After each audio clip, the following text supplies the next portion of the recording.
Salut bien-aimés dans le Seigneur. Salut mes chers frères et sœurs en Christ. Aujourd'hui, je voudrais que nous parlions un peu de la souffrance et de la gloire de notre Seigneur et Sauveur Jésus-Christ, qui a été prophétisé par le roi David dans les Psaumes, chapitre 22. La Bible dit que au chef de chœur, sur la mélodie de biche de l'aurore, Psaume de David.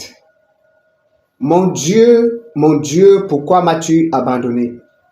Pourquoi t'éloignes-tu sans me secourir, sans écouter mes plaintes?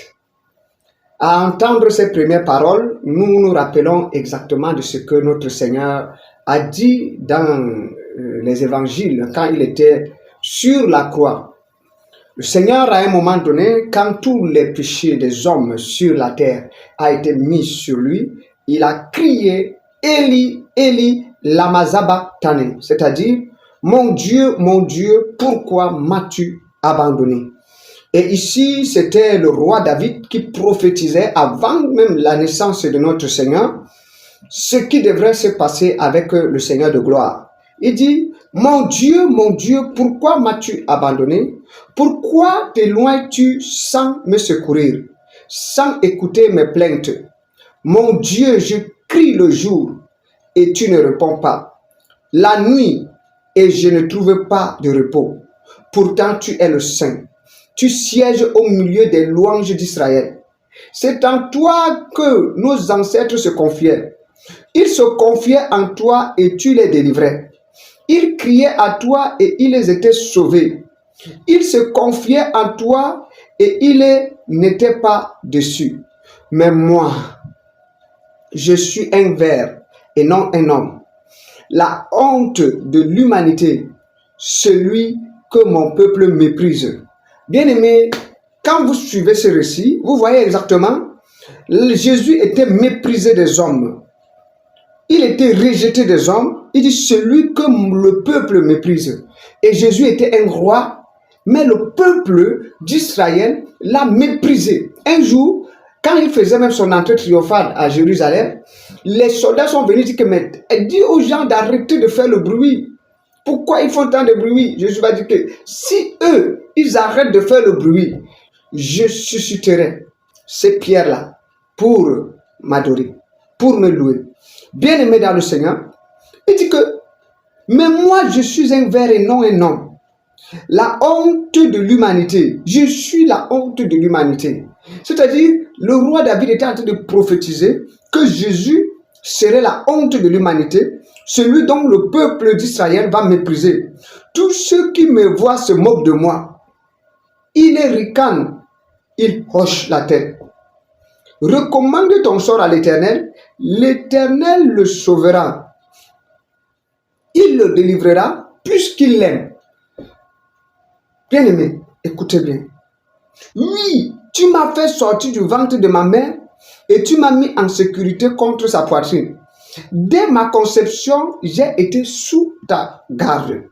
Dès le ventre de ma mère, tu as été mon Dieu. Ne t'éloigne pas de moi quand la détresse est proche. Quand personne ne vient à mon secours, de nombreux taureaux sont autour de moi. Des taureaux de Bazan m'encerclent. Ils ouvrent leur gueule contre moi, pareil au lion qui déchire et rugit. Mes forces s'en vont comme l'eau qui se coule, et tous mes os se disloquent. Mon cœur est comme de la cire, et il se liquéfie au fond de moi. Je pourrais compter mes os. Ils observent et ils regardent.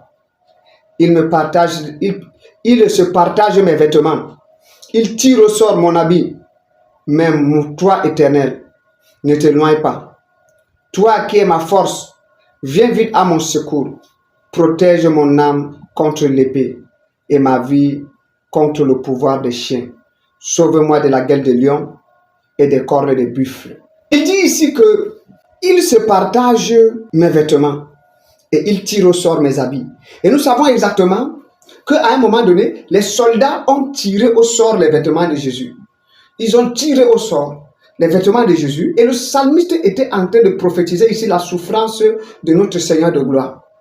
Bien-aimés, donc vous comprenez que avant que Christ n'arrive, toute la Bible, tous les 66 livres que vous voyez là parlent de Jésus. Le livre de Genèse parle de Jésus. Le livre d'Exode parle de Jésus. Le livre d'Apocalypse parle de Jésus. Donc, tous les livres, d'ailleurs même, ça a été un critère de canonisation. Il y a des livres comme les Tobit, les autres qui ne parlaient pas de Jésus. Ces livres n'ont pas été canonisés à cause de leur manque de véracité. Parce que ce qui faisait le poids d'un livre, c'est que quand on trouvait les traces des choses qui annonçaient le Messie, ou bien des traces de la venue du Messie dans ces livres. Et ça faisait que, tout de suite, ça donnait déjà du crédit à ces livres. Ça donnait du crédit à ces documents. Donc, bien aimé, ici, qu'est-ce que je vais donc nous faire comprendre?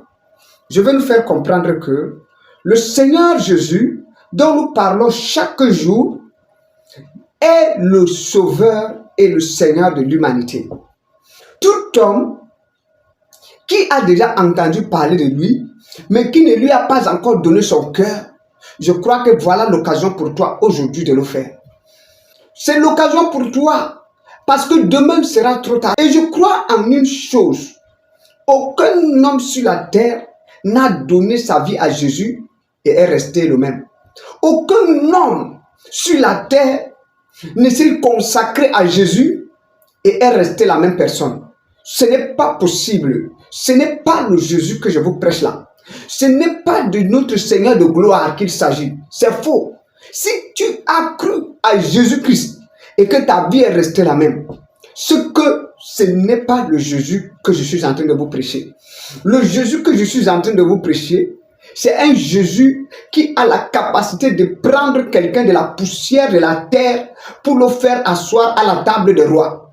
Le Jésus dont je suis en train de vous parler, c'est le Jésus qui a la capacité de prendre quelqu'un derrière les moutons pour le faire roi dans un pays. Le Jésus dont je parle, c'est le Jésus qui a la capacité de changer l'eau en vin. C'est le Jésus qui a la capacité d'ouvrir les yeux aux aveugles. C'est le Jésus qui a la capacité de faire entendre les sourds, de faire marcher les paralytiques. Son nom est le nom le plus élevé. Là où le nom des hommes ont échoué, le nom de Jésus n'échoue pas. Il y a des hommes sur la terre qui sont morts, mais leur nom est resté éternel. Mais le nom de Jésus n'est pas seulement resté éternel, mais le nom de Jésus est resté vivant. Parce qu'un nom peut être éternel et ne pas être vivant. Quand on parle d'un nom vivant, c'est un nom que quand on invoque, il y a une réaction, il y a quelque chose qui se passe. Michael Jackson a été célèbre de son vivant. Mais depuis qu'il est mort, vous avez entendu que le nom de Michael Jackson a réveillé quel mort? Vous avez entendu que le nom de Michael Jackson a donné enfant à quelle femme qui n'enfantait pas? Vous avez entendu que le nom de Michael Jackson a fait quoi à qui? Mais le nom de Jésus, le nom de Jésus, j'ai dit le nom de Jésus, Hakaba, Kaba, Kaba, Kaba, le nom de Jésus, le nom de Jésus, c'est le nom le plus élevé de la terre. C'est le nom qui fait marcher les paralytiques. Quand on appelle ce nom, parce que lui, il n'est pas dans la tombe, il est ressuscité. Jésus est assis sur son trône. Il règne. Ce nom, c'est Jésus. Quand on appelle ce nom change les vies. Ce nom fait marcher les paralytiques. Ce nom ouvre les yeux aux aveugles. Ce nom, Kaba, Kaba, Kaba. Même les rois ont confirmé. C'est le seul nom qui est capable de changer la situation d'un pays. À la mention du nom de Jésus, la Bible déclare que tout genou fléchit dans le ciel et sur la terre. Le nom de Jésus fait fléchir les mondes de ténèbres. Le nom de Jésus fait fléchir les rois. Le nom de Jésus fait fléchir les présidents. Le nom de Jésus fait fléchir tout homme sur la terre. Voilà pourquoi je ne suis pas en train de te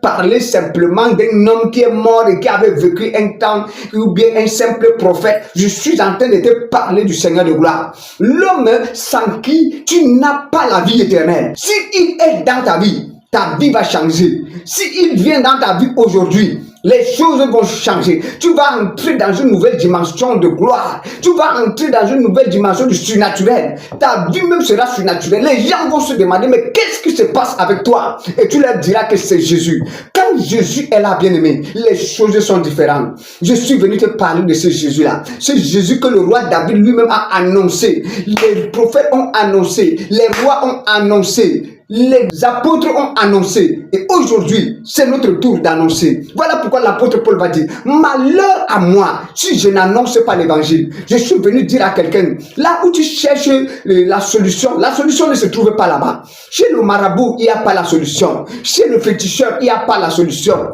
Chez les charlatans, il n'y a pas la solution. Dans les sectes pernicieuses, partout là où tu veux, dans la franc-maçonnerie, la rose-croix, les cancans, tout ça, le vaudou, tout ça, il n'y a pas de solution. La solution se trouvait en Jésus. Donne ta vie en Jésus et tu verras ce qui va se passer dans ta vie. Je suis venu ce soir pour repousser quelqu'un de force à comprendre la nécessité d'accepter Jésus-Christ.